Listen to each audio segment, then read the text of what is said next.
بسم اللہ الرحمن الرحیم منہم من کلم اللہ ورفع بعضهم درجات وآتینا عیسی ابن مریم البینات، اور عطا کیے ہم نے عیسیٰ بیٹے مریم کو۔ عیسیٰ یہ عجیب شان ہے، اللہ نے کہیں پر بھی اسماعیل بن ابراہیم نہیں کہا، سلیمان بن داؤد نہیں کہا، صرف عیسیٰ بن مریم، عیسیٰ کی ابن مریم، یہ انداز اور وہ بھی ماں کی طرف نسبت، دو چیزیں مقصود ہیں پورے قرآن میں۔ جہاں پر بھی ایک خطیبوں کی گپ ہے وہ بھی سن لو، کہتے ہیں عورت کے نام کا بھی پردہ ہے،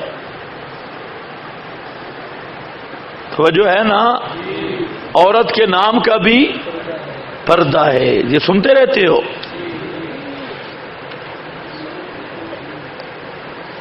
آگے نکتہ حضرت مریم کا نام صرف آیا ہے، وہ بھی مجبوراً، واہ، اللہ کو کچھ مجبوری تھی، 33 دفعہ ذکر کیا ہے مجبوراً۔ عورت کے نام کا بھی پردہ ہے، پھر ان کو کہو تم بڑے بے حیا ہو، جب نام کا ہی پردہ ہے تو ان عائشہ ان سلمہ قالت فاطمہ، تو بے حیا ہو تم، صحابیات کا پردہ نہیں کرتے، جب نام کا ہی پردہ ہے تو صحابیات یا امہات المومنین کے نام لینا تجھے پھر پردے کی خلاف ورزی کرنے والا بڑا بے حیا ہوگا۔ عجیب بات ہے، یہ بھی عام مشہور ہے، تو صحابیات کے نام نہیں آتے بھائی۔ اچھا، قرآن میں جو ایک صحابی کا نام ذکر ہے زید کا، تو اب خطیب صاحب استدلال کرے گا کہ صحابہ کے نام سے بھی پردہ ہے۔ پتہ نہیں یہ کہاں سے استدلال کرتی، مجھے یہ نہیں سمجھ آتی ان کے اصول کیا ہے۔ وہ اصول ہمیں کچھ معلوم ہو جائے تو ہم تبصرہ کریں۔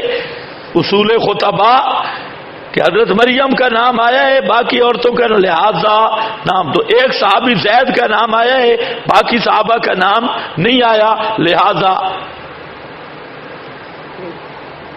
یہ پتہ نہیں دلالت کی کون سی قسم ہے، استدلال کی کون سی قسم ہے۔ خدا تمہیں ہدایت دے، اپنی طرف سے بنا بنا بنا کیا کر دیا۔ اگر یہ پردہ ہے تو پھر سارے ذخیرے احادیث کو دفن کر دو، وہاں سب صحابیات، اچھا وہاں تو صحابیات محدث ہیں، راویہ ہیں، جو تابعی عورتیں ہیں وہ راویہ ہیں، وہ پڑھا رہی ہیں، آگے مرد بیان کر رہے ہیں۔ پتہ نہیں یہ خطیب کہاں گئے تھے، نہیں تو پردہ کرا دیتے ناموں سے بھی روایتوں سے بھی۔ تو یاد رکھو یہ جو خطیب بیان کرتے ہیں ان کی بیویوں کا اپنے چہرے کا پردہ بھی نہیں ہوتا، لوگوں کہتے ہیں نام سے بھی پردہ ہے، اور ان کی زنانیاں پھرتی بازار میں ہیں۔ یہ گپ ٹیشن ہے، کوئی اس کا ثبوت نہیں۔ پردے کے مسائل آئیں گے تو میں انشاءاللہ ذکر کروں گا۔ اب یہاں دیکھو، یہاں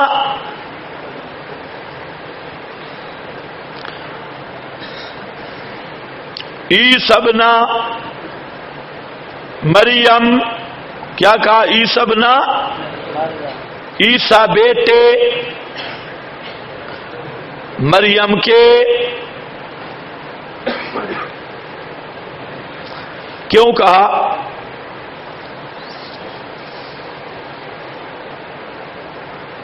اصل مقصود یہ رد ہے نصارہ کا،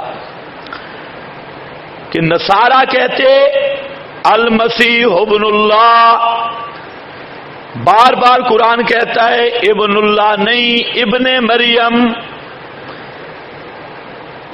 ابن اللہ نہیں، ابن مریم، ابن اللہ نہیں، ابن مریم۔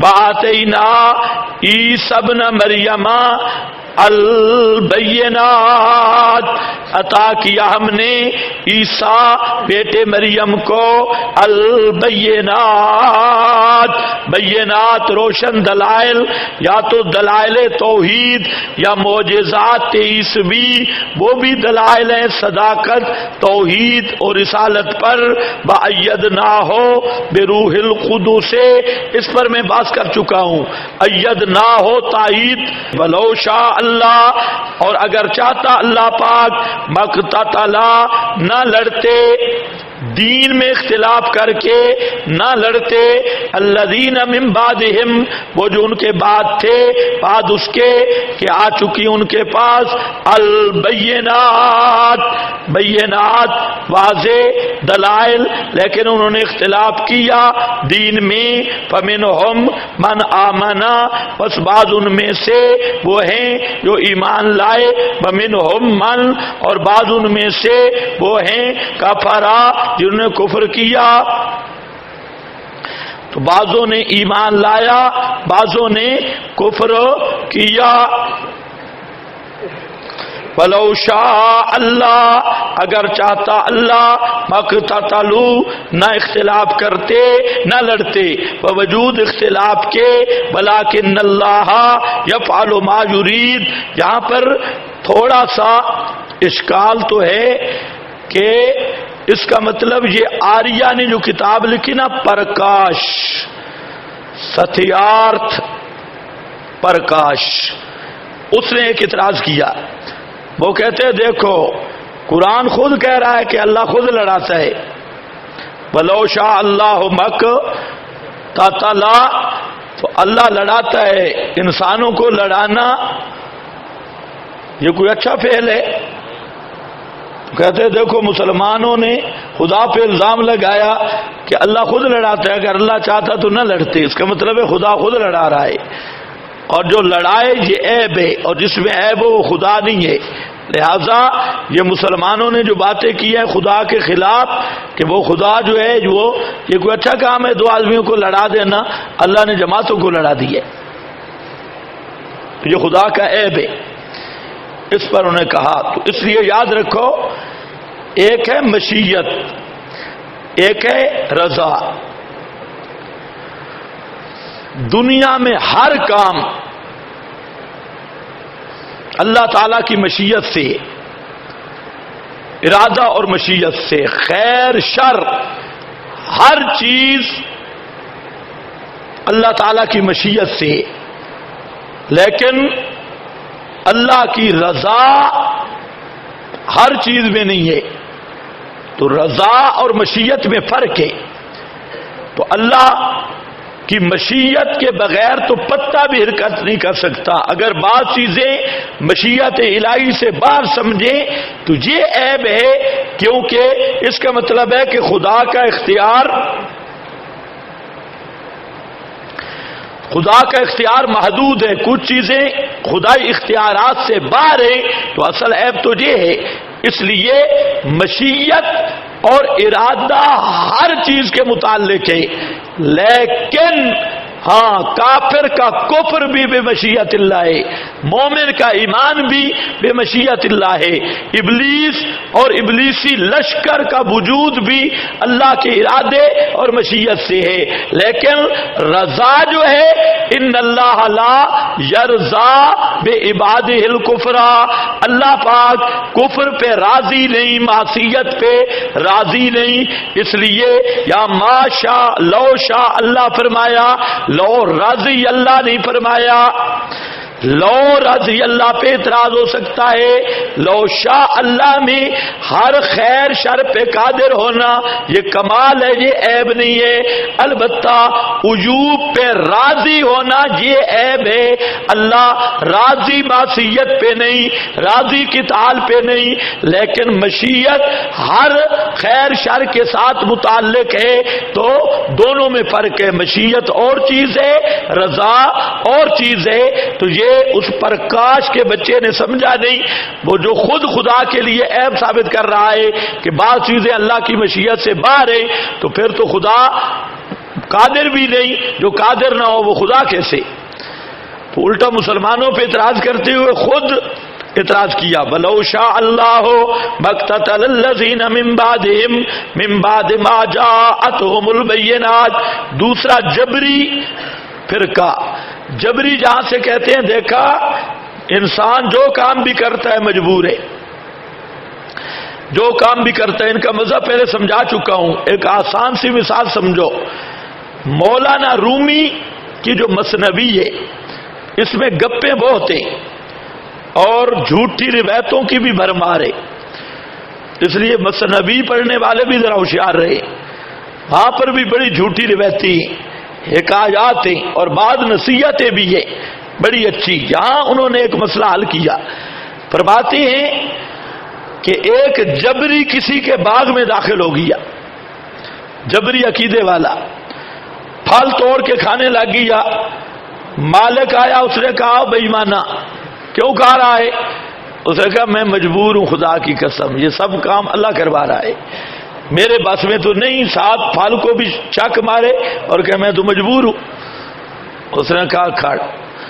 اس نے نوکر کو کہا اس کو پکڑو باندھو. باندھ کے اس نے مارنا شروع کیا. وہ اب چیخے، وہ کہے بھئی چیختا کیوں ہے؟ میں تو مجبور ہوں، اللہ مرا رہا ہے، میں تو کچھ کر نہیں سکتا، یہ اللہ مروا رہا ہے، میں تو مجبور محض ہوں. اس کو جب 15-20 ٹکرائی نہ صحیح کر کے اس نے کہا اتوب من الجبر، آج سے میں جبریت سے توبہ کرتا ہوں. اب مجھے پتا چلا ہے کچھ نہ کچھ کسب انسان کا بھی ہوتا ہے. یہ ڈنڈے سے سمجھ آیا. ہاں بھائی ویسے نہیں. دیکھو تو ماشاء اللہ ولو شاء اللہ مقتتلوا ولکن اللہ یفعل ما یرید. اللہ اپنی قدرت سے کرتا ہے جو ارادہ کرے. یا ایھا الذین آمنوا، یہ اعادہ انفاق ثالثاً ہے. پھر پہلے جہاد کا ذکر ہو رہا تھا، درمیان میں تفضیل رسل کو بیان کر دیا اور اشارہ اس کی طرف بھی تھا کہ محمد مصطفیٰ کی دعوت اور نبی و سیف ہونا، آپ کے مشن میں سے جہاد کا اعلیٰ مشن ہونا اور اہم جز ہونا، یہ بھی باعث ہے آپ کی افضلیت کا. یا ایھا الذین آمنوا، اے ایمان والو خرچ کرو، مما اس سے، رزقناکم جو ہم نے رزق دیا تم کو پہلے سے، کہ آئے ایسا دن لا بیع فیہ، نہ خریدو فروختو اس دن میں، ولا خلت اور نہ دوستی، ولا شفاعت اور نہ شفاعت. نہ شفاعت یعنی کیا معنی؟ دنیا میں جان خلاصی کے چند طریقے ہوتے ہیں. دنیا میں چند طرق جان خلاصی کے، جان چھڑانے کے. نمبر 1 کہ دنیا میں آدمی پھنس جائے تو مول وغیرہ پیسے شیسے چل جاتے ہیں. اور نمبر 2 دوست سے عاریتاً آدمی چیز لے لیتا ہے. اور نمبر 3 سفارش کے ذریعے جان چھوٹ جاتی ہے. یہ تینوں کی نفی کی. لا بیع فیہ ولا خلۃ، نہ کوئی خلا کے خلیل کہتی ہے جگری دوست، خالص دوست. دوست دو قسم کے ہوتے ہیں. ایک تو ہوتے ہیں نا آج کل فوٹوؤں والے دوست، سمجھتے ہو فوٹوؤں والے دوست، ان کو بڑی شوق ہوتی ہے کہ ادھر بیٹھیں اور تصویر کھنچائیں گئے. یہ ہوتے ہیں فوٹوؤں والے. ہم بھی سمجھ جاتے ہیں بھئی یہ فوٹو والے جا رہے ہیں، کیمرے والے. اور ایک تو وہ دوسرے ہیں نا، ان کو تو میں چھیڑتا ہی نہیں، جو فیس بک فرینڈ بیزنڈ، ان کی تو بات ہی نہیں ہے. یہ جو ہیں کیمرے فوٹو والے دوست، منہ زبانی ملیں گے، آؤ جناب چائے شائے یہ وہ، ہم قربان جی فلاں ہوتے نرے بے ایمان ہیں. صرف منہ زبانی دعوے، ہمارا خون حاضر، ہماری جان حاضر، جہاں آپ کا پسینہ گرے گا وہاں میرا خون گرے گا، نرے بکواس. نرا جھوٹ، مت دھوکے میں رہو. یہ صرف ہوتے ہیں زبانی دوست، اوپر اوپر جمع خرچ والے. ہم قربان جانیاں تے قربان جانا. یہ دوسرا دوست ہوتا ہے مخلص، خالص، خالص دوست، اس کو کہتے ہیں خلیل. جو واقعتاً دوست ہو، منہ زبانی نہ ہو، واقعتاً دل سے ہو. تو اللہ نے فرمایا وہاں خلت بھی کام نہیں آئے گی. جب خلت خالصتاً جگری دوستی وہاں کام نہیں آئے گی، تو یہ منہ بولے دوست، اوپر اوپر کے ہوائی اور چائی دوست، یہ کیا کام آئیں گے؟ تو ان کا بطریق اولا نفی ہے. بلا خلت نہیں کام آئے گی کوئی جگری دوستی، بلا شفاعت اور نہ کوئی سفارش. تجھے کس کے بارے میں پیچھے بات ہے؟ یا ایھا الذین آمنو، سیاق تو ہے آمنو من قبل ان یاتی یوم لا بیع فیہ. یہاں اشکال زبردست ہے کہ ایمان والوں کو کہا گیا کہ وہاں پر بے بھی نہیں ہوگی، یعنی مول بھی نہیں لے سکتے، نیکیاں وغیرہ، دوست بھی کام نہیں آئیں گے. بلا شفاعت، اور شفاعت بھی نہیں آئے گی، شفاعت بھی نہیں ہوگی. حالانکہ دوسرے مقام پہ آیا ہے الاخلاء بعضهم لبعض عدو الا المتقین. نکالو جی آئے ذرا. الاخلاء بعضهم لبعض عدو.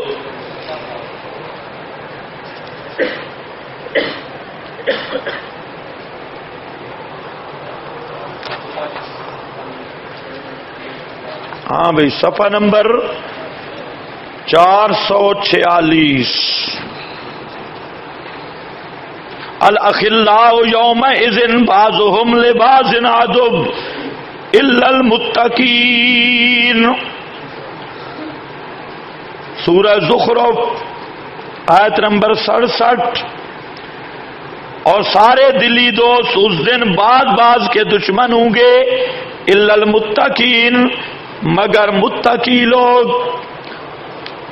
تو اس سے متقین کو اللہ نے مستثنا کیا، جبکہ یہاں پر آیا یا ایھا الذین آمنو. اب ذرا خیال کرنا، میں معنی کر رہا ہوں اے ایمان والو خرچ کرو مما رزقناکم، جو ہم نے رزق دیا تم کو، اس سے پہلے کہ آئے ایسا دن جس میں بے نہ ہو، ولا خلۃ،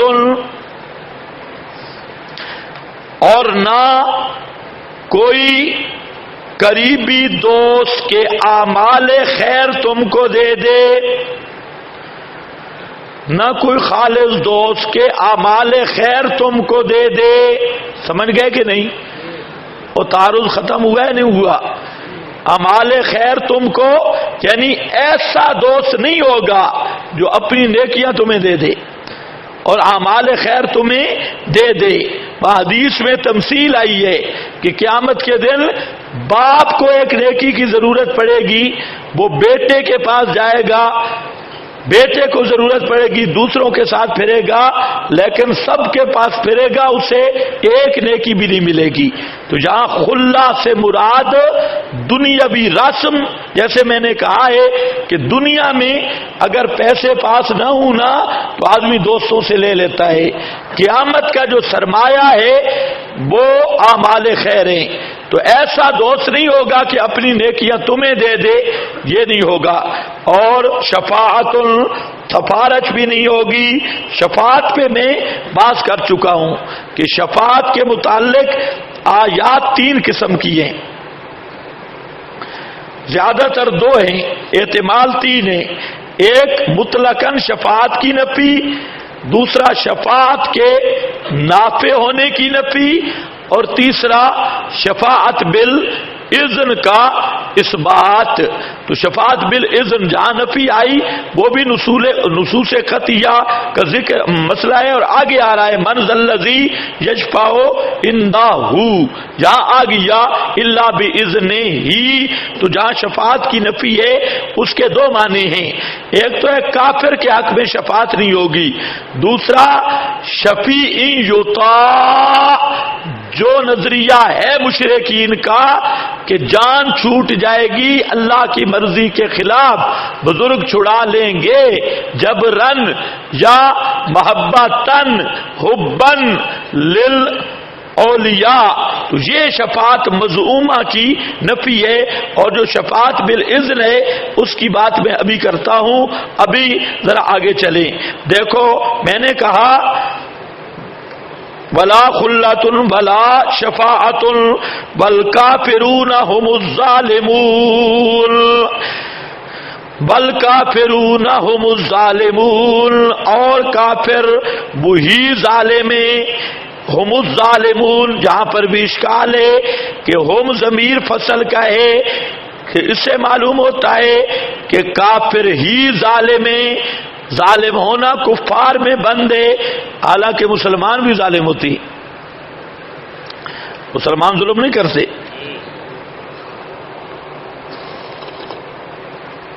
تو جواب یہ ہے کہ یہاں کمال ظلم ہے، اور کمال ظلم شرک اور کفری ہے.